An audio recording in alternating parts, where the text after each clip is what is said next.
Hello, hello, hello. Welcome to a GIMP tutorial on how to navigate the toolbox. First things first, if you guys just want to leave a like and comment down below for me for the algorithm, then I'd really appreciate it. And the next thing that you're going to want to go ahead and do is on the top left corner of your screen, you'll see your toolbox. On the right here, you have your move tool to go ahead and move your pictures around. You can click it to get to the alignment tool, and it aligns and arranges layers with other objects. To the right of it, you have your rectangle select tool and your ellipse select. So this is just how you select certain areas to only edit within those parameters. And then you have your free select tools, your scissors tools, and your foreground select tools. And these just essentially are your tools to go ahead and cut things out at a whim. And then from there you have your color picker and your fuzzy select.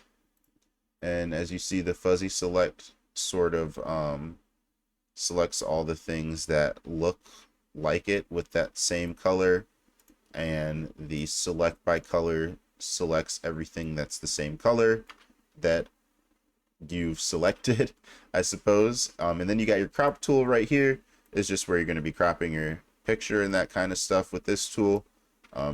Pretty simple but essential tool. And then here, there's a lot of crazy stuff in this one. So you got your rotate. So this is where you're going to be rotating your photos. It's where you're going to be scaling them and resizing them. And there's a bunch of different stuff. You can flip them and warp the perspective and all that other kind of different cool stuff. This one right here underneath the move tool is going to be really good to, and then as you see, you can also 3D transform and all that other kind of different stuff. This one's actually pretty cool. And then you got your handle transform, and then you can just kind of like move that around with that tool. And then on this one, you got your warp transformations. So this just can like warp things. Just more different, just essentially different angles to move your pictures around and manipulate the images that you have. More of those in here.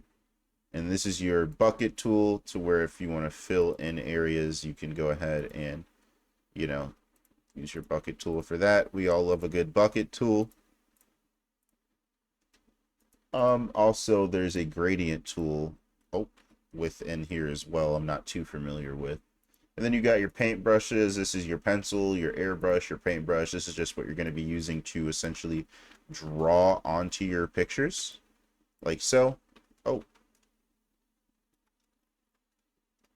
And then from there, you got your eraser tool. And then once you click on this eraser tool, if you double click on it on the right there, you'll get a screen, and you can like kind of manipulate the eraser and kind of make it bigger, smaller. You make it harsh or soft or all that other kind of cool stuff. Beyond that, you have your healing tool. And if there's something wrong with a photo, you can use this tool to kind of like correct it and sort of try to make it go back to its original state. It'll try its best, but it's not the best in my opinion. You can also clone stuff on this. And then right here you got your smudge tool. So if you want to like smudge colors or like rub things together, you could do that as well. So this one is also pretty cool to use depending on what you want to do. And then you got your paths tool, and you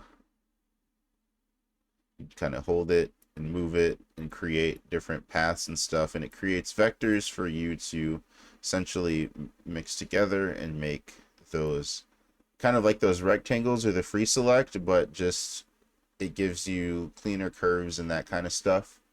And then you got your text tool. This is good also if you right click it, or left click it twice, you get this screen again, so you can like add text. You can change the font up here. If I wanted to change the font, I'd click on this picture, then I can scroll between the fonts, and I can also increase the size, and then I can change the color from here or from there. And there's a bunch of other stuff you can do with that.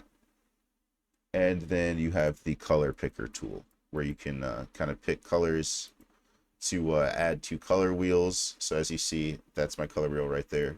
I press on it, you'll see that the color gets it. So that way I know exactly what color code it is, so I can recreate it in any case that I may need to.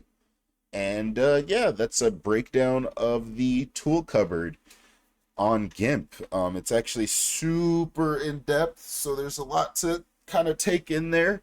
I know we went by things a little bit quickly, but I hope you guys enjoyed. Thank you guys so much for watching. Have a wonderful day.